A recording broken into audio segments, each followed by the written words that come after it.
पल्लवी आज बहुत खुश थी क्योंकि आज पल्लवी के लिए श्याम का रिश्ता आया था।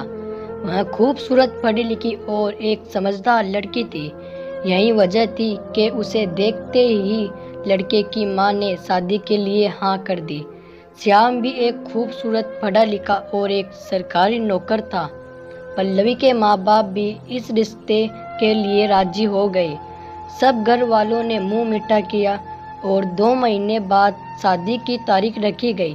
शादी की तैयारियों में 2 महीने तो ऐसे गुजर गए पता ही ना चला और शादी का दिन आ गया और पल्लवी की श्याम के साथ शादी हो गई। शादी के बाद पल्लवी और श्याम बहुत खुश थे। श्याम अपनी माँ की हर बात मानता था। श्याम कभी भी अपनी माँ के सामने सर उठाकर बात नहीं करता था। शादी के 6 महीने बाद ही पल्लवी प्रेग्नेंट हो गई। सास, ससुर, नंदे और भावजे सभी ने बधाई दी। लड़का होगा कहना शुरू कर दिया। पल्लवी की सास जब भी उसको लेडीज डॉक्टर के पास ले जाती तो डॉक्टर को मना कर देती कि वो ये ना बताए कि लड़का है या लड़की। उन्हें पूरा यकीन था कि लड़का ही होगा। डिलीवरी का वक्त करीब आया तो पति के साथ साथ ससुराल के सभी लोग अस्पताल में बेटे की खुशखबरी सुनने के लिए मौजूद थे।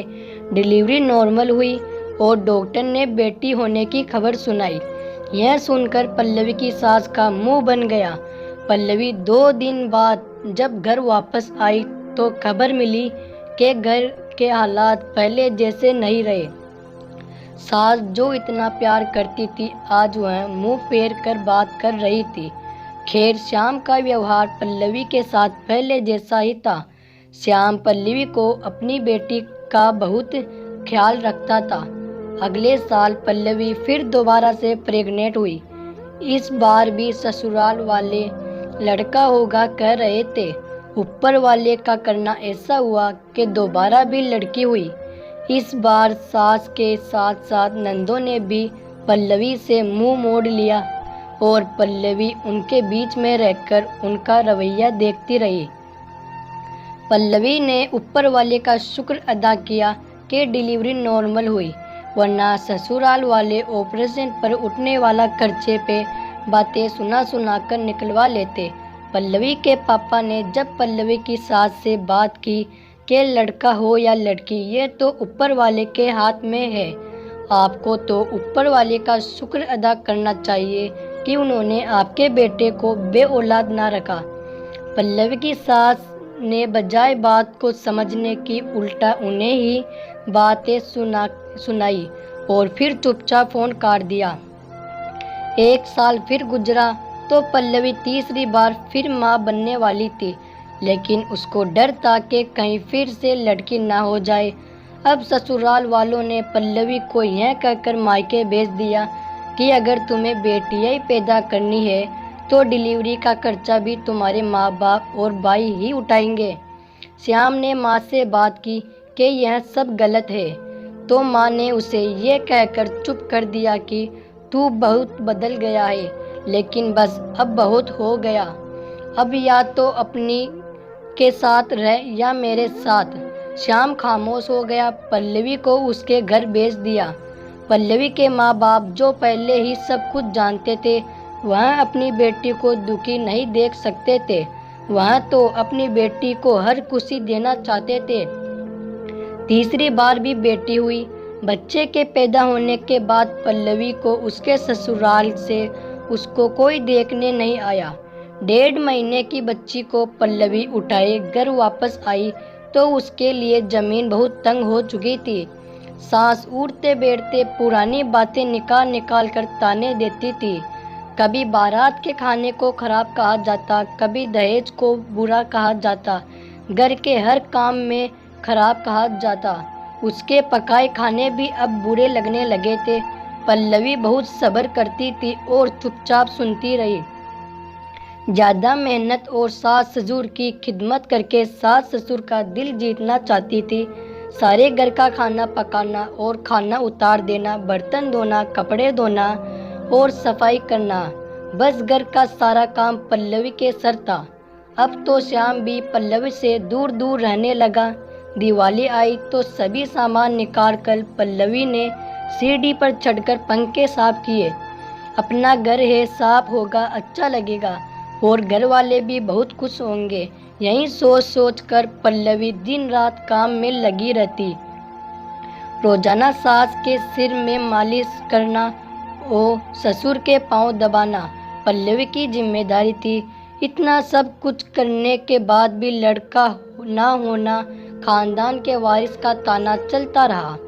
अब तो घर श्याम की दूसरी शादी की बातें भी होने लगी थी। श्याम भी अब दूसरी शादी के लिए तैयार हो गया। पल्लवी की हैसियत उस घर में बस नौकरानी जितनी थी। पल्लवी की पहली बेटी 5 साल की और दूसरी बेटी 4 साल की और तीसरी बेटी 1.5 साल की हो चुकी थी। पल्लवी की बेटी भी पल्लवी की तरह खूबसूरत और मासूम थी। वह कमरा बंद करके अक्सर आंसू बहा लिया करती थी, जिसकी वजह से उसका बोझ थोड़ा कम हो जाता था। चौथी बार जब पल्लवी गर्भवती हुई और पल्लवी ने भगवान से खूब रो रो कर प्रार्थना की। जैसे जैसे डिलीवरी के दिन करीब आते रहे और यह डर उनके दिल में बैठता चला गया, कहीं फिर से लड़की ना हो जाए। वह हर वक्त यही प्रार्थना करती कि उसके एक लड़का हो जाए। वह हर वक्त यही सोचती कि अगर लड़की हुई तो क्या होगा।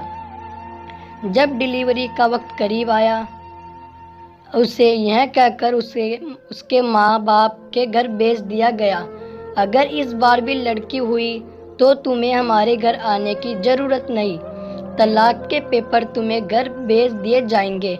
श्याम ने भी पल्लवी से मुंह मोड़ लिया था। वह रोती हुई अपनी बेटियों को लेकर चली गई। उसकी माँ उसको लेकर एक प्राइवेट अस्पताल में पहुंची। अस्पताल में जाते हुए पल्लवी बहुत डरी हुई थी।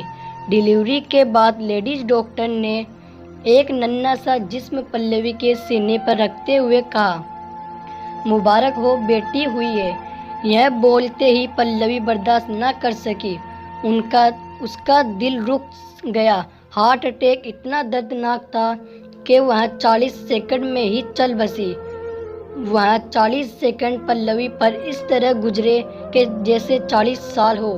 40 सेकंड में पल्लवी सोचती रह गई कि लड़की पैदा करने में क्या गुनाह है, 3 बच्चियों ने क्या गुनाह किया है, और यह जो अभी 40 सेकंड पहले एक बेटी मेरे सीने पर रख कर बधाई दी गई, उसका क्या गुनाह है। इन 40 सेकंड में पल्लवी ने आने वाले 40 सालों के बारे में सोचा। बिन माँ की 4 को कौन संभालेगा, और यह एक बच्ची जिसकी उम्र अभी 40 सेकंड है, यह भी अगले 40 साल तक जुल्म की चक्की में पिसेगी। डॉक्टर ने पल्लवी की लाश को और उसकी बच्ची को उसकी बूढ़ी माँ के हवाले कर दिया। जब पल्लवी के पति और उसकी सास को पल्लवी के मरने की खबर पहुंची तो उन्होंने यह कहकर बात खत्म कर दी कि जब पल्लवी ही नहीं रही तो वह बच्चियों का क्या करेंगे। आज से वह बच्चियां आपके पास रहेगी। यह कहकर उन्होंने फ़ोन काट दिया। सब तो आज भी यही कहते हैं कि पल्लवी को दिल का दौरा पड़ा था, लेकिन मैं कहती हूँ कि मेरी माँ यानी पल्लवी को हार्ट अटैक नहीं हुआ था, बल्कि यह एक मर्डर था जिसके जिम्मेदार पल्लवी के ससुराल वाले थे। लेकिन इंसाफ कहाँ मिलता है।